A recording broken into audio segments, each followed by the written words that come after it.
السلام علیکم ناظرین۔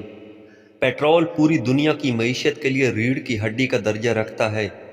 تیل کے نرخ بڑھتے ہیں تو دنیا بھر کے لوگوں کا موڈ خراب ہو جاتا ہے۔ ترقی یافتہ ممالک ہوں یا ترقی پذیر، پسپانا ممالک ہوں یا غریب ترین، ہر ملک پیٹرول کے نرخوں میں اتار چڑھاؤ سے متاثر ہوتا ہے۔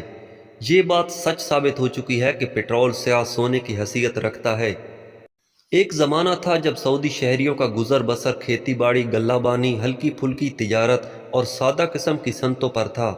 ملک کی قومی آمدنی کا 90% بجٹ عمرہ اور حج آمدنی پر چلتا تھا۔ سعودی عرب میں تیل دریافت ہوا تو یہاں کا پورا منظر نامہ ہی تبدیل ہو گیا۔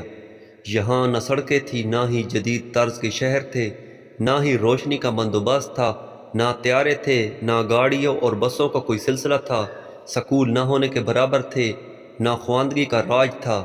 تاہم تیل کی دریافت نے یہاں ہر شخص کی زندگی میں روشنی کے چراغ جلا دیے۔ ناظرین، سعودی عرب میں تیل کب دریافت ہوا؟ بانی مملکت شاہ عبد العزیز نے 29 مئی سن 1933 کو standard oil of California company SoCal کے ساتھ سعودی عرب میں تیل کی تلاش کا معاہدہ کیا۔ سعودی عرب سے قبل پڑوسی ملک بحرین میں تیل نکل آیا تھا، جس کے بعد مملکت میں تیل دریافت ہونے کی امید پیدا ہو گئی تھی۔ معاہدے کے بعد 23 ستمبر سن 1933 سے ماہرین طبقات الارض سعودی عرب پہنچنے لگے تھے۔ 30 اپریل سن 1935 کو دمام کنویں 1 کی کھدائی کا کام شروع کیا گیا۔ 7 ماہ بعد 700 میٹر کی کھدائی کے بعد گیس اور تیل کی علامتیں امید افزا شکل میں نظر آئیں۔ کھدائی کرنے والی مشینوں میں خرابی کے باعث کنواں بند کرنا پڑ گیا۔ پھر ایک سے زیادہ مقامات پر تیل کی تلاش کا کام کیا گیا۔ کئی کنویں کھودے گئے، کہیں کم کہیں زیادہ تیل کے آثار نظر آئے۔ ہوتے ہوتے دمام کے کنویں نمبر 7 تک بات جا پہنچی۔ یہ 1936 کی موسم گرما کی بات ہے، جب اس کنویں میں کھدائی کا آغاز ہوا۔ اس پر کام کرنے والی ٹیم کو شروع ہی میں بہت ساری دشواریوں کا سامنا کرنا پڑا۔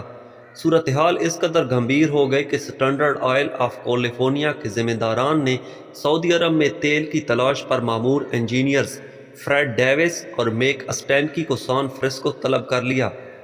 تیل کی تلاش مہنگی ہوتی چلی جا رہی تھی، تلاش کرنے والے ہمت ہارنے لگے تھے۔ Standard oil of California company کے اعلیٰ عہدیدار تلاش کا کام بند کرنے کی بابت سوچنے لگے تھے۔ اسی دوران مملکت سے سان فرانسسکو ٹیلی گرام گیا، جس میں خوشی کی خبر سنائی گئی کہ دمام کنویں نمبر 7 میں سے پٹرول کے ذخائر ابلنے لگے ہیں۔ یومیہ 16 بیرل تیل نکلنے لگا ہے۔ چند روز بعد تیل پیداوار 4000 بیرل یومیہ تک پہنچ گئی۔ آئندہ 44 برس تک دمام کنویں نمبر 7 سے تیل کی پیداوار جاری رہی اور 32.5 ملین بیرل تیل نکالنے کے بعد اسے سن 1982 میں بند کر دیا گیا۔ شاہ عبد العزیز نے اسے برالخیر یعنی بابرکت کنواں کا نام دیا تھا۔ الخوار آئل فیلڈ دنیا میں سب سے بڑی آئل فیلڈ مانی جاتی ہے۔ 28 اپریل سن 1939 کو پہلی بار سعودی عرب سے تیل جہاز پر لوڈ کر کے باہر بھیجا گیا۔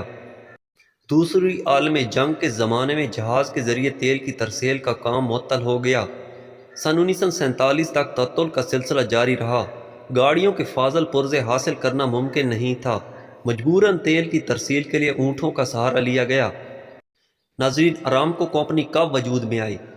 31 جنوری سن 1944 کو عربین ارامکو آئل کمپنی کا نام تبدیل کر کے سعودی ارامکو رکھ دیا گیا۔ مقصد تیل پیدا کرنے والی ریاست کے نام کو اجاگر کرنا تھا۔ اب ارامکو کمپنی تیل مصنوعات میں دنیا کی سب سے بڑی کمپنی بن گئی ہے۔ روزانہ 1 کروڑ بیرل سے زیادہ تیل نکال رہی ہے۔ یہ 116 آئل اور گیس فیلڈ دریافت کر چکی ہے۔ آئل فیلڈز اصادف، گیس فیلڈز ام رمیل اور الشہور حال ہی میں دریافت ہوئی ہیں۔ ناظرین، سعودی عرب کی تقدیر بدلنے والا اور سب سے پہلے تیل دریافت کرنے والا خمیس بن رمان کون ہے؟ سعودی عرب میں تیل کے سب سے پہلے کنویں کی دریافت میں خمیس بن رمسان کا نام تاریخ کا حصہ بن چکا ہے۔ ان کی نشاندہی پر بھی دمام کے کنویں کی کھدائی شروع کی گئی تھی، جسے بانی مملکت نے خیر و برکت کے کنویں کا نام دیا تھا۔ ارامکو نے مشرقی ریجن کے ایک آئل فیلڈ اور ارامکو کے ایک دیو ہیکل آئل ٹینکر کو ان کے نام سے منسوب کر دیا ہے۔ دنیا کی طویل ترین پیٹرو پائپ لائن، اسے ٹیب لائن کہا جاتا ہے، 1948 میں اس پر کام شروع کیا گیا تھا۔ یہ سعودی عرب کے مشرقی علاقے القصومیہ سے بحیر روم پر واقع لبنانی شہر صیدا تک چلی گئی ہے۔ یہ 1950 میں مکمل ہوئی۔ یہ 1.2121 کلومیٹر لمبی ہے۔ یہ دنیا کی سب سے لمبی پیٹرول پائپ لائن کا اعزاز پا چکی ہے۔ یہ 1983 تک مؤثر رہی۔ ہماری ویڈیو کو لائک کریں، شیئر کریں، ہمارے چینل کو سبسکرائب کریں اور بیل نوٹیفیکیشن کو دبا دیں۔